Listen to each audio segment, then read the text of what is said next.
Genesis chapter 48. After this, Joseph was told, "Your father is ill." So he took with him his two sons, Manasseh and Ephraim. When Jacob was told, "Your son Joseph has come to you," he summoned his strength and sat up in bed. And Jacob said to Joseph, "God Almighty appeared to me at Luz in the land of Canaan, and he blessed me, and said to me, I am going to make you fruitful and increase your numbers. I will make of you a company of peoples, and will give this land to your offspring after you for a perpetual holding. Therefore, your two sons who were born to you in the land of Egypt, before I came to you in Egypt, are now mine. Ephraim and Manasseh shall be mine, just as Reuben and Simeon are. As for the offspring born to you after them, they shall be yours. They shall be recorded under the names of their brothers with regard to their inheritance. For when I came from Paddan, Rachel alas died in the land of Canaan on the way, while there was still some distance to go to Ephrath, and I buried her there on the way to Ephrath, that is, Bethlehem. When Israel saw Joseph's sons, he said, "Who are these?" Joseph said to his father, "They are my sons, whom God has given me here." And he said, "Bring them to me, please, that I may bless them." Now the eyes of Israel were dim with age, and he could not see well. So Joseph brought them near him, and he kissed them and embraced them. Israel said to Joseph, "I did not expect to see your face, and here God has let me see your children also." Then Joseph removed them from his father's knee, and he bowed himself with his face to the earth. Joseph took them both, Ephraim in his right hand towards Israel's left, and Manasseh in his left hand towards Israel's right, and brought them near him. But Israel stretched out his right hand and laid it on the head of Ephraim, who was the younger, and his left hand on the head of Manasseh, crossing his hands, for Manasseh was the firstborn. He blessed Joseph and said, "The God before whom my ancestors Abraham and Isaac walked, the God who has been my shepherd all my life to this day, the angel who has redeemed me from all harm, bless the boys, and in them let my name be perpetuated, and the name of my ancestors Abraham and Isaac, and let them grow into a multitude on the earth." When Joseph saw that his father laid his right hand on the head of Ephraim, it displeased him. So he took his father's hand to remove it from Ephraim's head to Manasseh's head. Joseph said to his father, "Not so, my father. Since this one is the firstborn, put your right hand on his head." But his father refused and said, "I know, my son, I know. He also shall become a people, and he also shall be great. Nevertheless, his younger brother shall be greater than he, and his offspring shall become a multitude of nations." So he blessed them that day, saying, "By you Israel will invoke blessings, saying, God make you like Ephraim and like Manasseh." So he put Ephraim ahead of Manasseh. Then Israel said to Joseph, "I am about to die, but God will be with you and will bring you again to the land of your ancestors. I now give to you one portion more than to your brothers, the portion that I took from the hand of the Amorite, with my sword and with my bow." Genesis chapter 49.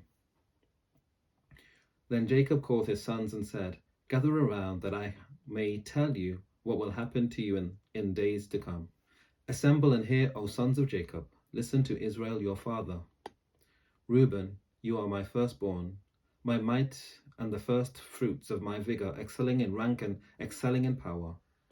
Unstable as water, you shall no longer excel, because you went up onto your father's bed, then you defiled it. You went up onto my couch. Simeon and Levi are brothers. Weapons of violence are their swords. May I never come into their council. May I not be joined to their company. For in their anger they killed men, and at their whim they hamstrung oxen. Cursed be their anger, for it is fierce, and their wrath, for it is cruel. I will divide them in Jacob and scatter them in Israel. Judah, your brothers shall praise you. Your hand shall be on the neck of your enemies. Your father's sons shall bow down before you. Judah is a lion's whelp. From the prey, my son, you have gone up. He crouches down. He stretches out like a lion, like a lioness. Who dares rouse him up? The scepter shall not depart from Judah, nor the ruler's staff from between his feet, until tribute come to him, and the obedience of the people is his. Binding his foal to the vine and his donkey's colt to the choice vine, he washes his garment in wine, and his robes in the blood of grapes. His eyes are darker than wine, and his teeth are whiter than milk. Zebulun shall settle at the shore of the sea. He shall be a haven for ships, and his border shall be at Sidon.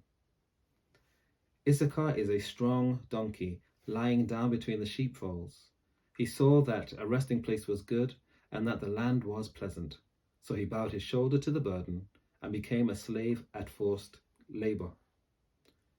Dan shall judge his people, as one of the tribes of Israel. Dan shall be a snake by the roadside, a viper along the path, that bites the horse's heel so that its rider falls backwards. I wait for you, salvation, O Lord.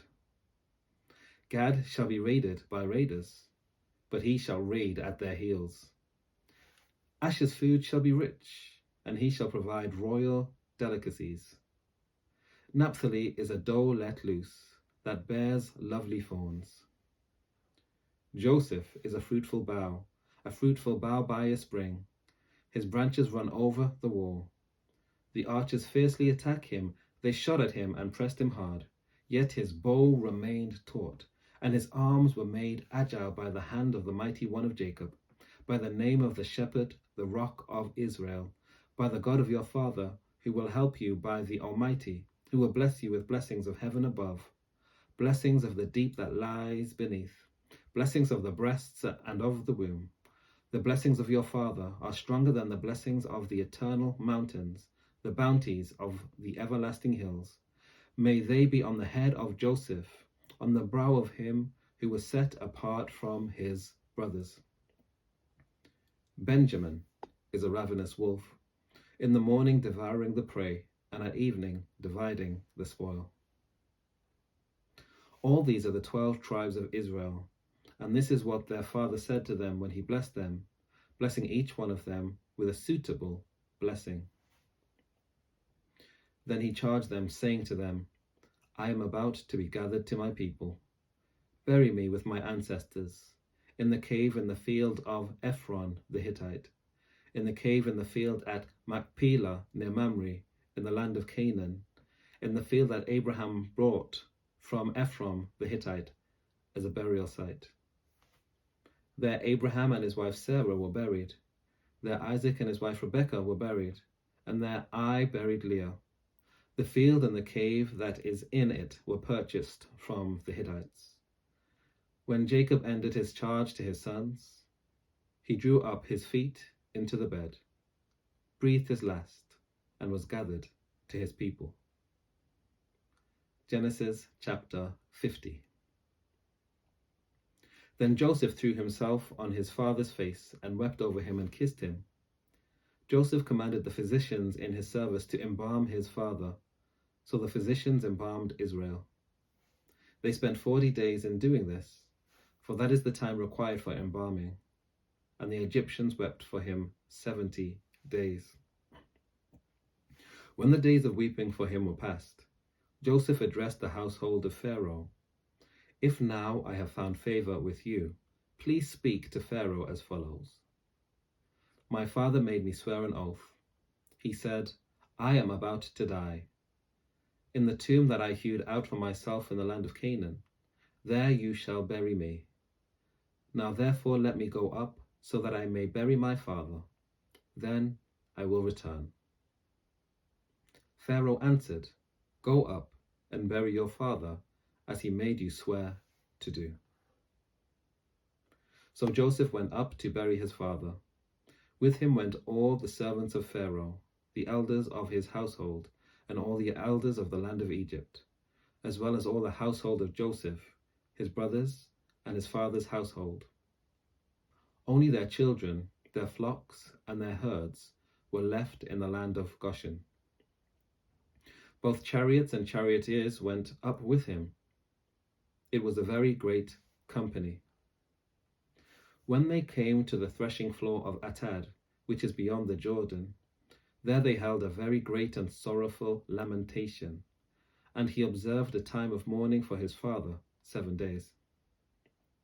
When the Canaanite inhabitants of the land saw the mourning on the threshing floor of Atad, they said, "This is a grievous mourning on the part of the Egyptians." Therefore the place was named Abel Mizraim. It is beyond the Jordan. Thus his sons did for him as he had instructed. They carried him to the land of Canaan, buried him in the cave of the field at Machpelah, the field near Mamre, which Abraham bought as a burial site from Ephron the Hittite. After he had buried his father, Joseph returned to Egypt with his brothers and all who had gone up with him to bury his father. Realizing that their father was dead, Joseph's brothers said, "What if Joseph still bears a grudge against us and pays us back in full for all the wrong that we did to him?" So they approached Joseph, saying, "Your father gave this instruction before he died. Say to Joseph, I beg you, forgive the crime of your brothers and the wrong they did in harming you. Now therefore please forgive the crime of your servants, of the God of your father." Joseph wept when they spoke to him. Then his brothers also wept, fell down before him and said, "We are here as your slaves." But Joseph said to them, "Do not be afraid. Am I in the place of God? Even though you intended to do me harm, God intended it for good, in order to preserve a numerous people, as he is doing today. So have no fear. I myself will provide for you and your little ones." In this way, he reassured them, speaking kindly to them. So Joseph remained in Egypt, he and his father's household, and Joseph lived 110 years. Joseph saw Ephraim's children of the 3rd generation.